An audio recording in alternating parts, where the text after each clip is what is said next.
সুপ্রিয় দর্শক, দেখতে পাচ্ছেন আমি এখন দাঁড়িয়ে আছি। তো আজকে কিন্তু আপনাদেরকে বলছিলাম শুরুতেই যে আপনাদেরকে নিয়ে যাব এবং আপনাদেরকে আমি দেখাবো তারা কিভাবে এই মাছের আদারগুলা, তো এইগুলা দিয়ে তারা পদ্মা নদীর মাঝখানে গিয়া কি যেন মাছ ভাই, ঘাওড়া মাছ, সেলুন মাছ, তো এইসব জাতীয় মাছ তারা বড়শির মাধ্যমে ধরে। তো আপনাদেরকে বলছিলাম টানে টানে মাছ উঠানো দেখাবো। দেখে কি বিশাল বিশাল ঢেউ পদ্মা নদীর।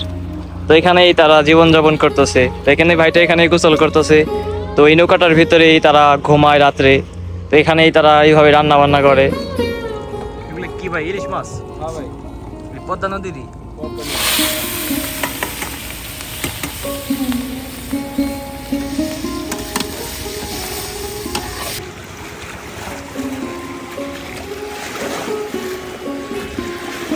আসসালামু আলাইকুম সুপ্রিয় দর্শক, আশা করছি আপনারা সকলেই ভালো আছেন।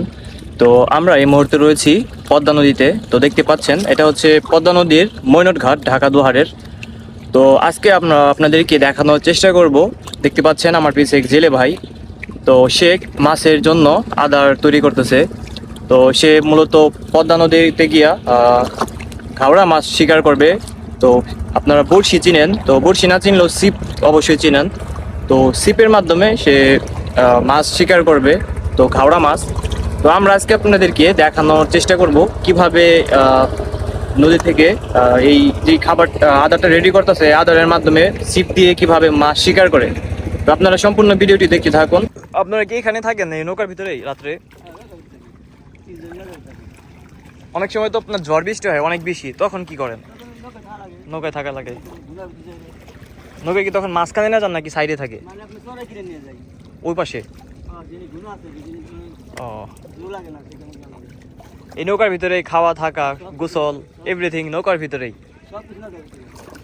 আচ্ছা, আপনাদের জীবনযাপনটা মানে অনেকটা অদ্ভুত। কিভাবে সম্ভব? এই বিশাল বড় একটা নদী, পদ্মা নদী দেখতে পাচ্ছেন। তো পদ্মা নদীর শুধু কি আপনি এভাবে থাকেন নাকি যারা মানে আছে আপনার মতো ওর সবাই একই সেম ভাবে থাকে? আচ্ছা আচ্ছা। তো যারা আর কি যেভাবে মাছ শিকার করে দেখেন নদীর ভিতরে, তো তাদের জীবনযাপনটা আসলে এরকমই। তারা এরকমভাবেই এই নৌকাগুলোর ভিতরে রাত্রি যাপন করে। তো এখানেই তারা খাওয়া দাওয়া, রান্না বান্না, গোসল সব কিছুই তারা মূলত এই নৌকাটার ভিতরে করে থাকে। তো এই মুহূর্তে দেখতে পাচ্ছেন জেলে ভাই ই করতেছে মাছ ধরার জন্য আধার তৈরি করতেছে। তো এই আধারগুলো দিয়ে কিছুক্ষণ পর নদীর মাঝখানে গিয়া আপনার পদ্মার ঘাওড়া মাছ শিকার করবে। তো আপনাদেরকে আমি দেখানোর চেষ্টা করব, আপনারা সম্পূর্ণ ভিডিওটি দেখে থাকুন। সয়াবিন তেল, এই মুরগি আর কি ডালডা, সয়াবিন তেল আর ডালডা তাইলেই হয়ে যাবো। আচ্ছা, ছোট ছোট করে আই করবেন না, বড়শিতে কাটবেন না? ও,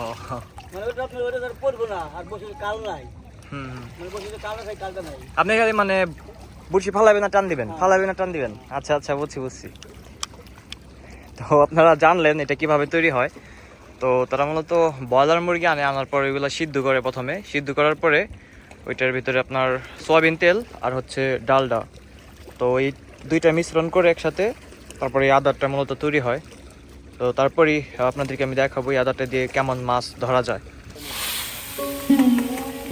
পদ্মা নদীর জেলে ভাই এই মুহূর্তে রান্না করছে পদ্মার একদম তাজা ইলিশ মাছ। এই মাছগুলো তারা কালকে রাত্রেই ধরেছিল। তো সকাল সকাল এই মাছগুলা দিয়ে রান্না হচ্ছে তাদের আজকের দুপুরের খাবার। দেখতে পাচ্ছেন কি সুন্দর গ্রান ছড়াচ্ছে চারপাশে। এত সুন্দর যে একটা স্মেল আপনাদেরকে আমি বলে বোঝাতে পারবো না। আর এটা হচ্ছে একদম অন্যরকম একটি অভিজ্ঞতা, কেননা এটা হচ্ছে আপনার পদ্মা নদী। আর আপনারা জানেন পদ্মার ইলিশ কিন্তু খুবই সুস্বাদু। তো পদ্মা নদী থেকে তাজা ইলিশ মাছ ধরে নদীর উপরে বসে রান্না করে খাওয়ার অভিজ্ঞতাটা কিন্তু একটু অন্যরকমই হয়ে থাকে। তো দেখুন জেলে ভাই কিভাবে রান্না করে। তো বসাই দিচ্ছেন তাই না? আজকে কি কি রান্না হইতাছে? আজকে পদ্মার ইলিশ। এমনিতে প্রতিদিনই কি ইলিশ মাছই খান নাকি অন্যান্য খাবার? না, অন্য মাছ খাই, নতুন মাছ খাই। হ্যাঁ, এক একদিন এক এক মাছ। একদিন এক রকম। আর এইগুলো তো একদম পিওর মানে পদ্মারই টাটকা ইলিশ, তাজা ইলিশ। হ্যাঁ হ্যাঁ, বুঝতে পারছি। আর এখানে হইলে মাছের খাদ্য, এগুলা দিয়ে আর কি যে মাছ ধরেন, মাছের আধার, স্যালন মাছ, ঘাইরা মাছ আর বাচ্চা মাছ, এটা হলো খাদ্য আর কি বানানো হচ্ছে। এগুলো দিয়ে কি আমরা চাইলে মাছ ধরতে পারো? এখানে চাইলে সবই সম্ভব, কিন্তু আসলে কৌশলের দরকার আছে কিছু। আপনারা তো অনেকদিন যাবত হ্যাঁ, এগুলা মানে করছেন, এর জন্য আপনাদের এক্সপিরিয়েন্সটা বেশি, হ্যাঁ। অভিজ্ঞতা বেশি। অভিজ্ঞতা বেশি, কিন্তু আমাকে এই মাছটা মারতে যদি আপনি দেখতে পারতেন তাহলে বেশি মজা পেতেন। আমি তো চাইছিলাম দেখার জন্য, কিন্তু আজকে সুযোগ হইলো না, হ্যাঁ, কারণ আপনারা আসবেন এই কালকে সকালে, কাল সকালে আসবে। মানে সকালে ঘাটে আসছেন, আর সেখানে মাছ বিক্রি করছেন কালকে রাত্রে যেগুলো ধরছেন। হ্যাঁ, হ্যাঁ। তো এখন আবার এই আদার ওদার রেডি করে নিয়ে গেলেন, তো এগুলো নিয়ে বিকেল দিকে মাছ ধরবেন আর কি। না, মাছ ধরবে তো আর ঘন্টাখানিক পরে মাছ ধরবেন, তো তারপরে আবার একদম কালকে সকাল আসবেন। সকালে আসবে, ও। খালি মারমই, দিন বেলা মারমু, রাত্রে হয়তো কোনো জায়গায় ঘুমাসবো, সকালে আবার এই গাছে আসবো। এমনিতে প্রতিদিন এভাবে আর কি আপনাদের জীবনযাপন চলতেছে? হ্যাঁ, এইভাবে জীবনযাপন করতেছে। আচ্ছা আচ্ছা। তো আমি এখন আপনাদের কাছে একটু জানবো এই মাছের যে খাদ্যটা, এটা আসলে কিভাবে তৈরি করেন? এটা হলে প্রথমে হলে আয়না ছুলতে হয়, ছুইলা মানে প্রথমে মুরগিটা আনেন বাজার থেকে কিনে, আইনা তারপর ওটা ছুলতে হয়, ছুলতে হয়, ছুইলা ওটা পানির ভিতর সিদ্ধ দেই, পানিতে সিদ্ধ দেন। সিদ্ধ দিয়ে বলক আসবো, হ্যাঁ হ্যাঁ ওই বলক আইলো নামাইলাম, নামাইয়া এটাকে ভাজবো। এটার কাম শেষ হয় না আর কি, হ্যাঁ হ্যাঁ, এটা আপাতত আর কি সিদ্ধ করা হয়েছে। সিদ্ধ করা হয়েছে, এখন ওই একটু বাইরে যায় ভাজবো, বাইরে এটার কাম কমপ্লিট, তারপরে এটার মাছের খাদ্য করা হবে। প্রথমে ওনারা বললো যে একটা মুরগি কিনে আনে বাজার থেকে, একটা বা চারটা যতগুলো আর কি প্রয়োজন, রান্নার পরে মুরগিটাকে সিদ্ধ করে পানির ভিতরে, সিদ্ধ করার পর, সিদ্ধ করার সময় কি কিছু দেন? না, খালি শুধু পানিতে সিদ্ধ করেন। পানিতে। তো এখন এটা কিভাবে বাঁচবেন? এটাকে ওই যে জালি আছে, ওই যে জালি এখানে আগুনের পাত দিয়ে হ্যাঁ, এটার পার ভাজবো। এমনিতে আর কিছু দিবেন না? তেল তুল? তেলের ভিতরে মাছ মারার সময় মাছ মারার সময় শুধু তেল দিতে হয়। কি তেল দেন? সোয়াবিন তেল, সয়াবিন তেল, আর ওই যে ডালটার কথা বলছিলেন, ডালটা। আচ্ছা, তাহলে এই কমপ্লিট হয়ে গেছে। আচ্ছা আচ্ছা, ঠিক আছে ভাই, অনেক ধন্যবাদ। তো আজকে কিন্তু আপনাদেরকে বলছিলাম শুরুতেই যে আপনাদেরকে নিয়ে যাব এবং আপনাদেরকে আমি দেখাবো তারা কিভাবে এই মাছের আদারগুলা, তো এইগুলা দিয়ে তারা পদ্মা নদীর মাঝখানে গিয়া কি যেন মাছ ভাই? ঘাওড়া। সেলুন মাছ, ঘাওড়া মাছ, সেলুন মাছ, তো এইসব জাতীয় মাছ তারা বড়শির মাধ্যমে ধরে। তো আপনাদেরকে বলছিলাম টানে টানে মাছ উঠানো দেখাবো, কিন্তু দুঃখের বিষয় আজকে সেই সুযোগ হয়ে উঠলো না, কেননা ওনারা এখান থেকে যাবে কিছুক্ষণ পরেই মাছ ধরার জন্য, কিন্তু ওনারা আসবে একদম কালকে সকালে। তো আমার এতক্ষণ থাকা এখানে সম্ভব না, তো সেই কারণে আর কি আপনাদেরকে আমি দেখাইতে পারলাম না।